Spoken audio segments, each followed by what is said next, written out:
A lot of research has gone into Derek Piper's jump shot. It's not very good.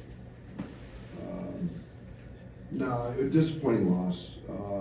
It was great effort. We played hard. I thought our mental focus was not maybe at its best, but I don't want to take anything away from Nebraska and what they did in that game to deserve the opportunity to beat us, and they did.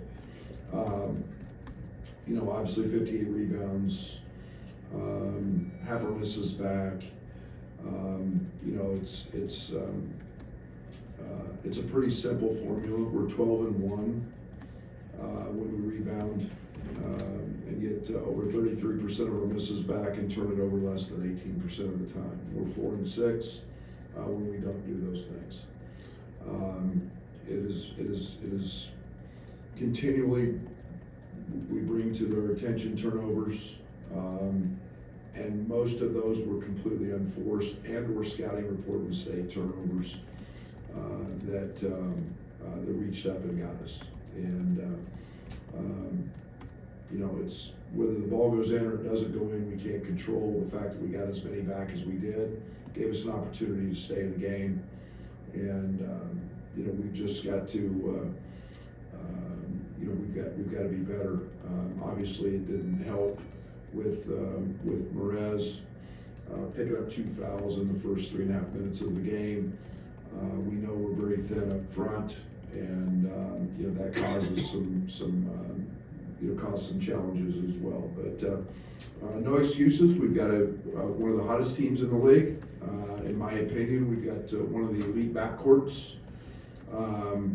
It's as I've watched film on them, it's truly crazy that no one's talking about their freshmen.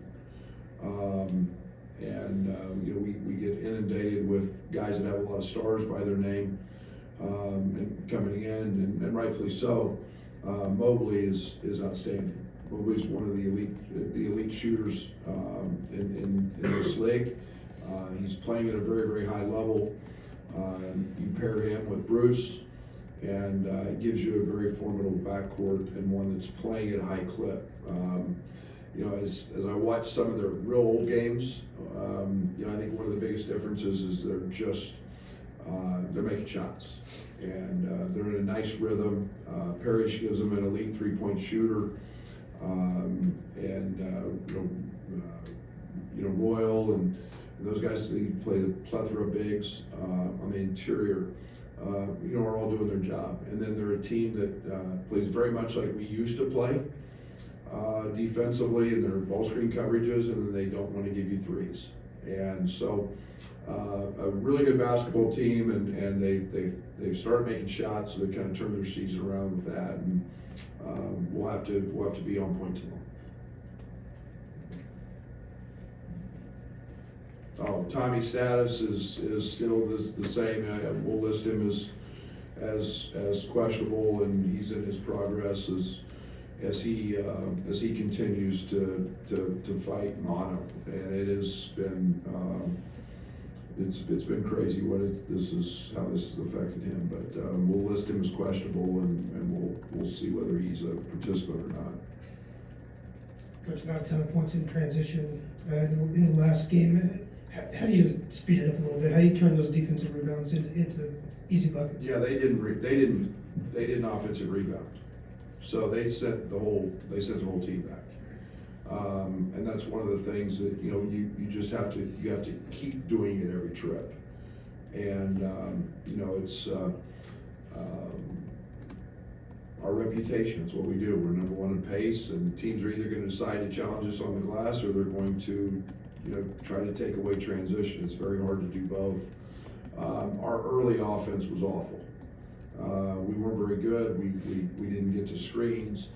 We've got to find that balance. We've spent a good deal of time, and for us, it's not necessarily the speed; it's the quickness with which we get into our actions. And we were abysmal. we were really slow, and that's what I'm trying to clean up. And when teams want to send everybody back, great. Let's find an early action and still be aggressive in kind of a secondary way, not necessarily a primary way.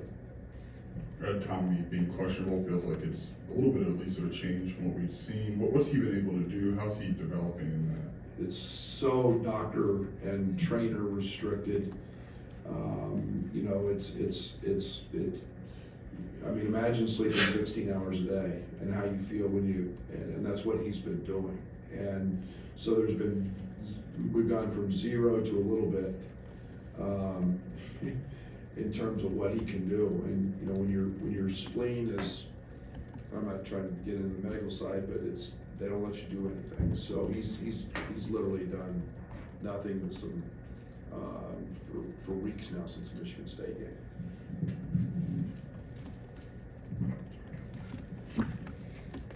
I guess with the idea, still don't know when you will be whole. Like, what's this team have to maybe lean into to keep getting through? Yeah, great question. Not turning it over. Solid.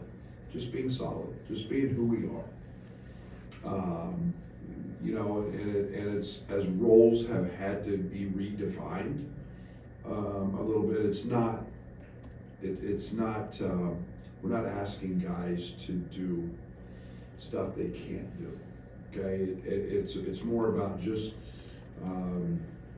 play a little harder, play a little smarter. Let's understand, you know, kind of what this is at this point in the season. I love our effort. I love our rebounding, but you can't handcuff yourself by just turning the ball over for no reason. You can't handcuff yourself by pitching the ball out of bounds on a scouting report that we told you wouldn't be there. Those are just things we've got to put the mental with the physical, and you know, even though we didn't shoot very well, we had a chance to win the game in the last shot, and the effort's been great. I love this team, and we just gotta help ourselves and not shoot ourselves in the foot. I think on your post-game radio, you were talking about maybe exploring a starting lineup change, I guess. What have the last few days told you about that? And then second, like, when do you kind of know when to pull that lever during the course of the season? Yeah, it's mostly, you start getting into comfort with the group. You're always looking to improve, and you guys have been around me a long time, you know that I like the productivity that comes off the bench. I like hitting hitting singles throughout the game, you know, not just a grand slam every time. And yet finding guys that work well together, guys that are like stylistically. I don't like them on the court together a lot. But you know, and then it's sometimes you, sometimes. So we have gotten really comfortable with the group together that maybe analytically hasn't working. So if you ask me right now, I'd put them in a hat and draw them out. I don't know how we'll start. We may stay the same, just out of comfort, have some conversations along the way. But I didn't like the way we started the other night offensively, and I thought defensively we were pretty good, except we fouled.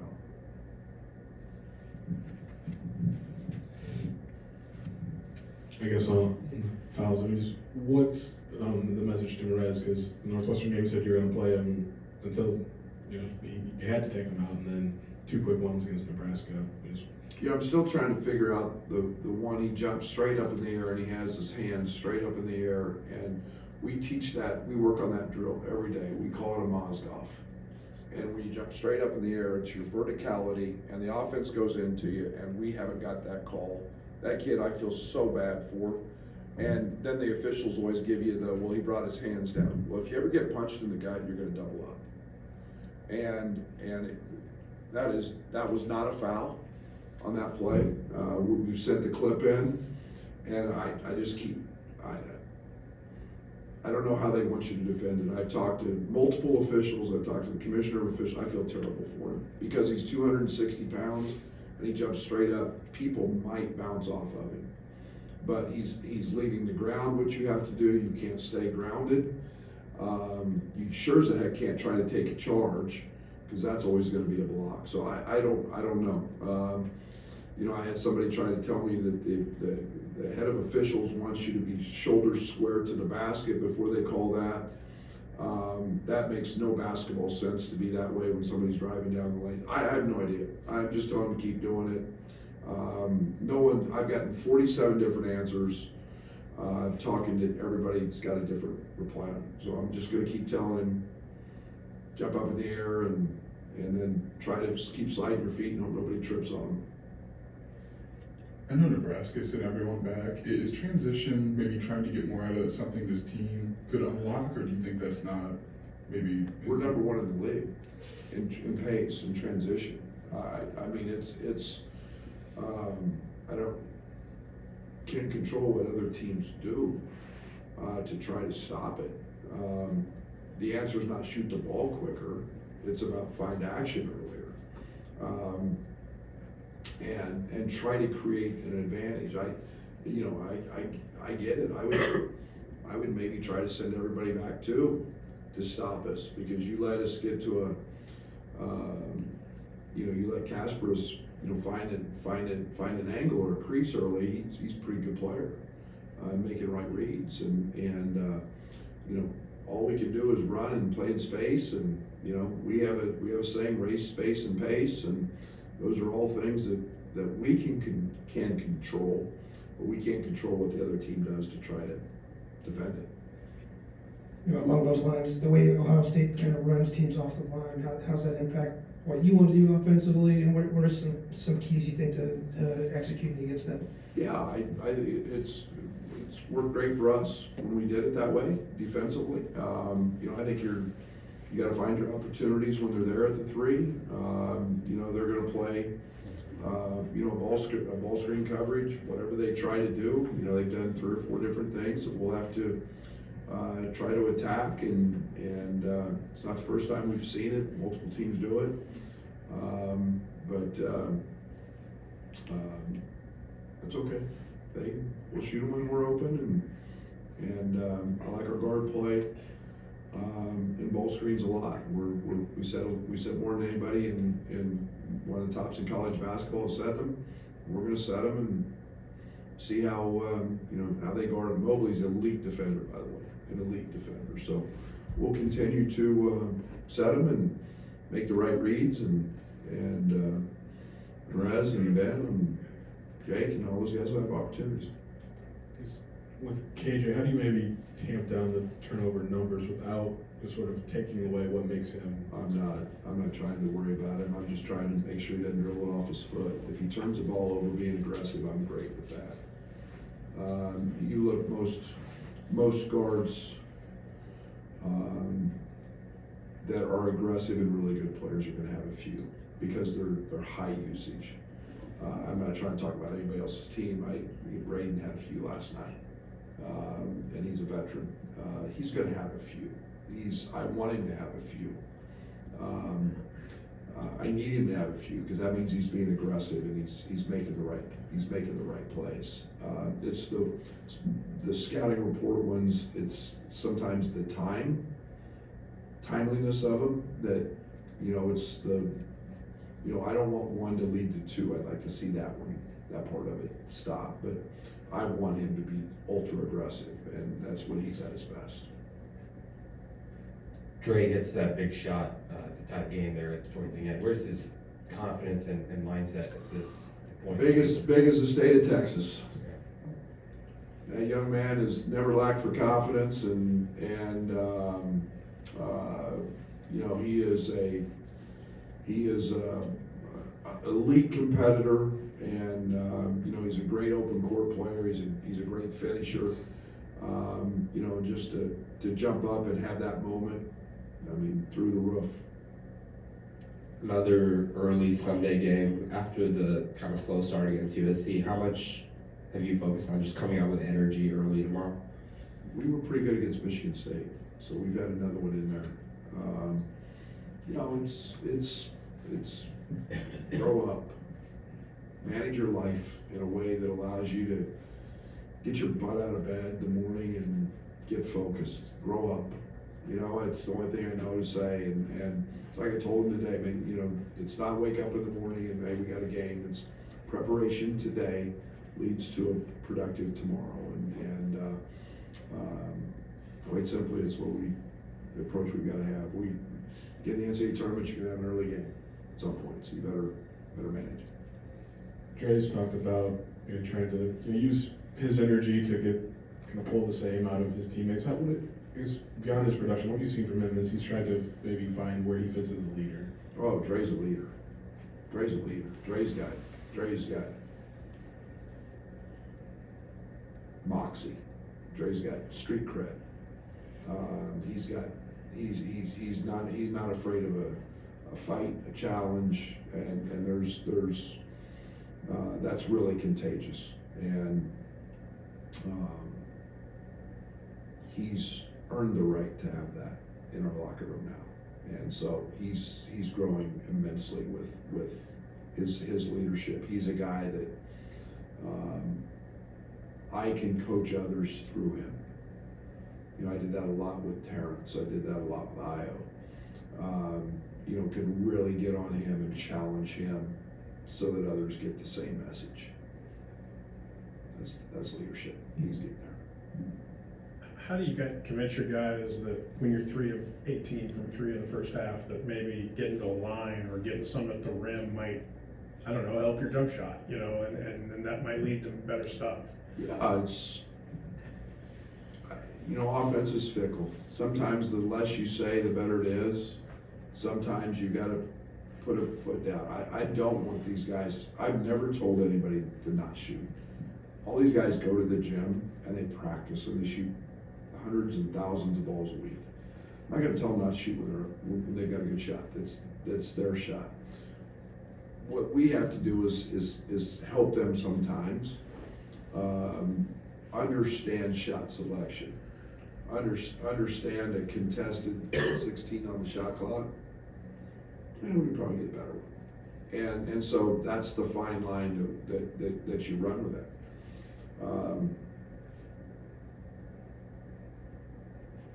Gotta shoot them.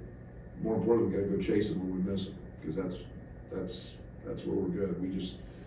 We've gotta fight the 17 turnovers that we didn't get, to go shoot another 3 and maybe miss it, and go chase it down and get a rebound and put it back.